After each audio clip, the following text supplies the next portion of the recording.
પગે 2 ફ્રેક્ચર કરી નાખ્યા છે, બીજો ઘણો બધો માર માર્યો છે।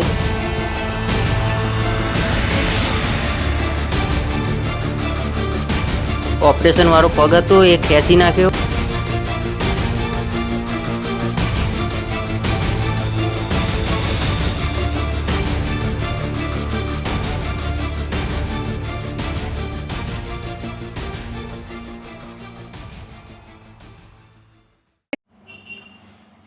તો અતિ મહત્વના સમાચારો ધોળકાથી સામે આવી રહ્યા છે। ધોળકાના શંકરપુર વિસ્તારમાં રહેતા સુમનબેન ઠાકોર પર છેલ્લા 10 દિવસથી તેમના પતિ રમેશભાઈ દ્વારા શારીરિક અને માનસિક ત્રાસની ઘટનાઓ સામે આવી રહી છે।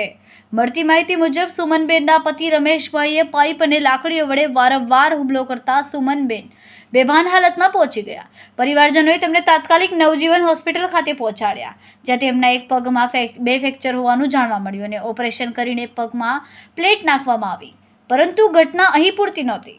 ઓપરેશન પૂરા થયા પછીના 2 દિવસ બાદ હોસ્પિટલમાં જ રમેશભાઈ ફરી પહોંચ્યા અને સુમનબેનના ઓપરેશન કરાયેલ પગને ખેંચીને તેમને ફરી ત્રાસ આપ્યો હતો। સુમનબેનને હોસ્પિટલમાં જ મારવાની ધમકી અપાઈ હોવાના ગંભીર આક્ષેપો પણ કરાયા છે। આ પછી રમેશભાઈ તરફથી આવેલા 2 લોકોએ ખર્ચો આપવા અને સ્ટેમ્પ પેપર પર સમાધાન કરવાની વાત કરી, પરંતુ સુમનબેનને રજા મળ્યા બાદ તેમના ભાઈ મિતેશભાઈ દ્વારા સંપર્ક કરવા છતાં પણ બીજા તરફથી કોઈ જવાબ મળ્યો નહીં। પરિણામે તમામ સારવારનો ખર્ચ મિતેશભાઈએ જ ઉઠાવવો પડ્યો।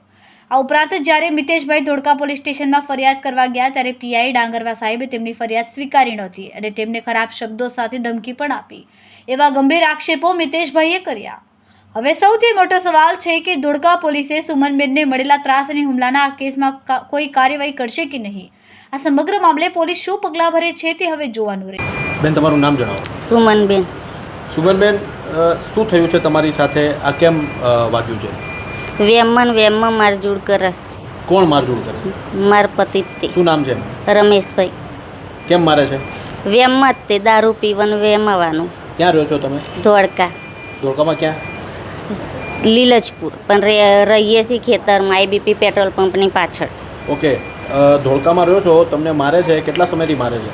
મારઝૂડ તો આવી રીતે 2-3 વખત મારી, પણ 3 બાળકો મારે એટલે મેં જતું કરી, પણ આફર તો હદની બહાર થઈ ગઈ છે। અને શું છે તમારા હસબન્ડનું નામ? ફરીથી બોલો નાખું। રમેશભાઈ ગોરધનભાઈ ઠાકોર। તમારું નામ શું છે? સુમનબેન। આખું બોલો। સુમનબેન રમેશભાઈ ઠાકોર। હવે તમે સૌથી પહેલાં મારીની ફરિયાદ તમે ધોળકા પોલીસ સ્ટેશનમાં લખાવવા ગયા હતા, શું હતું એમાં? કેવો રિસ્પોન્સ મળ્યો? પહેલાં લખાયું હતું, પછી એમના મેં ગાલીએ દીધા હતા જેલમાં। પછી એમના કાકા બાપાના આવીને અને કે અમે દવાખાનાનો ખર્ચો આપીશું એમ કરીને સમાધાન કરાયું। 2 વખત 50,000 રૂપિયા આપ્યા, તેમ કરીને લાખ રૂપિયા આપ્યા। પછી ફરી ગયા પૈસા આપવા। પછી એ લોકો કે સાચા બિલ લાવો કે। કોણ હતું? એ મારા જેઠ હતા અને મારા નણદોઈ હતા। તમારી પાસેથી પૈસા લીધા? ના, દવાખાનામાં આપ્યા એમને લાખ રૂપિયા। 2 લાખ રૂપિયા ખર્ચો થયો મારા દવાનો, તે 1 લાખ રૂપિયા જ આપ્યા। તમારા પતિને એમણે આપ્યા? હા। પછી લાખ રૂપિયા આલવાના થયા ને તો ફરી ગયા। પોલીસ સ્ટેશનમાં તમારી ફરિયાદ કેમ ના લેવાય? એ પહેલાં આવી રીતે સમાધાન કરાવી દીધું કે અમે સમાધાન કરાવ્યું? ધોળકા પોલીસે? ધોળકા પોલીસે મારા જેઠ ને મારા નણદોઈએ એમ કે અમે પૈસા આપીશું, સમાધાન કરી દો। પછી સમાધાન કરીને મારા ભાઈને પાછા આવ્યા, તો 2 દિવસ પછી મને દવાખાનામાં મારવા આવ્યા। તો પછી પાછો કેસ કર, હા, આ પગ ખેંચી કાઢ્યો ના, સોઈન બોય ખેંચી કાઢી। પછી પાછો મારા ભાઈને મોકલ્યો, મારાથી તો જવાય એવું નહીં, મારા ભાઈને મોકલ્યો। મેં કહું જ્યાં મને ફોનમાં વાત કરાવજે, હું એફઆઈઆર લખાઈશ। તો એ લોકોએ મારા ભાઈને ગારો ને બારો બોલવા માટે એને એફઆઈઆર લખવાની ના પાડી। કોણે? તમારા પતિએ નહીં બતાવ્યા? ના, પોલીસવાળા, પોલીસે કે પહેલાં સમાધાન કરી નાખ્યું એટલે કે ફરી નહીં લખાવું। પણ ધોળકા પોલીસ કચેરી, કઈ police? Dholka police, Dholka police કચેરી ના પાડી ફરિયાદ? ના પાડી। તો અત્યારે ફરિયાદ અહીંયા કરવામાં આવી છે અહીંયા હોસ્પિટલ દ્વારા? મૂકે ફરિયાદ લખાવાની જ ને, મારા ભાઈને જેમ ફાવે એમ ગાળો બોલ્યા પોલીસવાળા। વેમમાં શેનો વેમ છે? એમને એમ બધા ઉપર વેમાવાનું તે દવાખાનામાં આવીને સ્ટાફ ઉપર વેમાતા હતા। મારઝૂડ તો કેટલા વર્ષોથી। તો તમે અગાઉ કેટલી વખત પોલીસ સ્ટેશનમાં ગયા છો? તમારા જતું જ કર્યું મેં એમ કે મારા બાળકોને લીધે મેં મગજમાં જ ના લીધું કે આજ સુધરશે કાલ સુધરશે, પણ આ તો હદની બહાર જતું રહ્યું એટલે હવે મારી સહન નહીં થતું। કેટલા બાળકો છે? કેટલા વર્ષના છે? 13 વર્ષની બેબી છે, એક 11 વર્ષનો બાબુ ને એક 8 વર્ષનો બાબુ। 3 બાળકો છે મારા। તમારું નામ શું ભાઈ? મારું નામ મિતેશભાઈ. તમે ધોળકા પોલીસ સ્ટેશનમાં ગયા તો ત્યાં તમને શું કહેવામાં આવ્યું અને કોના દ્વારા તમને પીઆઈ હતા, પીએસઆઈ હતા, કોણ હતા?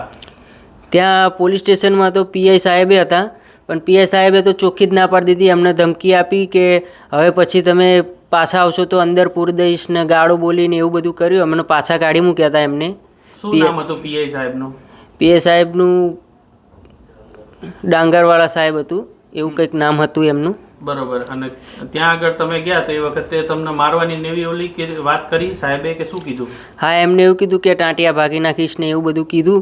પછી અમે પાછા આવતા રહ્યા હતા એવું કીધું. એટલે બરોબર. અને તમારો કેસ લીધો? અમારો કેસ જ ના લીધો એમને, બરોબર. ચોખ્ખી જ ના પાડી દીધી. ત્યાં બીજા કોઈ હતા પોલીસ સ્ટેશનમાં? એમનાથી તમને કોઈ કહેવામાં આવ્યું કંઈ? હા, એમને પછી બીજા હતા એમને અમે કીધું કે તમે કમ્પ્લેન લેશો એમ કીધું અમે. તો એ લોકોએ પણ અમે એમ કહી દીધું કે અમે પીઆઈ સાહેબ કે તો જ અમે આગળ કામ કરીએ, અમારે પીઆઈ સાહેબ કે એટલું જ અમારે કરવાનું હોય એવું બધું અમને કહેતા હતા. તમારું નામ શું ભાઈ? મારું નામ મિતેશભાઈ. બરોબર. તમારી સાથે શું તમારી બેનને શું તકલીફ થઈ હતી? મારી બેનને 16 તારીખે મારામારીનો બનાવ બન્યો હતો. પછી ત્યાંથી અમે અહીંયા વિસલપુર સરખેજ નવજીવનમાં હોસ્પિટલમાં દાખલ કરી. ત્યાંથી પછી અમે પોલીસ કેસ કરવા પણ ગયા ત્યાં આગળ. પણ ત્યાં આગળ મારી બેનના ત્યાં ઘરોવાળા છે એમના દિયરને એ બેને પૈસાનું માથે લીધું કે અમે જે બી ખર્ચો થશે દવાખાનાનો એ ખર્ચો અમે આપીશું, કેસ આપણે સમાધાન કરી લઈએ. પછી અમે આ 3 ભાણિયા છે મારી બેનના, એના 3 ભાણિયાનું બધું વિચારીને પછી અમે સમાધાન ઉપર ઉતર્યા. એમને પૈસાનું માથે લીધું એટલે અમે આગળ કશું કર્યું નહીં, કેસ સમાધાન કરાયો. પછી એમને પાછળથી એમને લખાણ પણ આપવાનું કીધું હતું કે અમે સ્ટેમ્પ પેપર પર લખાણ કરી આપશું. પણ એના સ્ટેમ્પ પેપર પર લખાણ કરી આપ્યું અને પાછળથી પછી દવાખાનાનું બિલ ભરવાનું થયું ત્યારે એ છૂટી પડ્યા કે અમે પૈસા નહીં આપીએ એમ. પછી અમે ફરીવાર કશું કર્યું નહીં, અમે દવાખાને પાછા આવ્યા. પછી મારી બેને 21 તારીખે પછી પાછા ત્યાં આગળ મારા બનેવી જે છે એ દવાખાને પાછા આવ્યા. દવાખાને આવીને મારી બેનને પાછી લુખ્ખી ધમકી આપીને મારી બેનને જો ઓપરેશનવાળો પગ હતો એ ખેંચી નાખ્યો, જે બાટલા ચડાવ્યા હતા એ નળી પણ ખેંચી નાખી. પછી મારી બેને અમને પાછા મોકલ્યા ત્યાં કમ્પ્લેન કરવા ધોળકા પોલીસ સ્ટેશને. અમે ધોળકા પોલીસ સ્ટેશને ગયા કમ્પ્લેન દર્જ કરાવવા, પણ ત્યાંથી પણ અમને પાછા કાઢી મૂક્યા.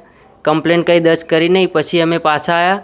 પછી ઓનલાઈન 14,449 થ્રુ અમે ત્યાં ઓનલાઈન કમ્પ્લેન પણ કરી, પણ હજુ સુધી મારી બેનનું કોઈ નિવાકરણ આવ્યું નથી અને કોઈ આવ્યું જ નથી દવાખાને હજુ અરજી. બેનને કેટલો માર મારવામાં આવ્યો છે? મારી બેનને વધારે માર મારવામાં આવ્યો છે. એક પગે 2 ફ્રેક્ચર કરી નાખ્યા છે, બીજો ઘણો બધો માર માર્યો છે. અને શેના કારણે માર મારતા હતા તમારા જીજાજી? એ વેમનું એમને એવું થઈ ગયું છે, વેમ જ ઘૂસી ગયો છે મગજમાં.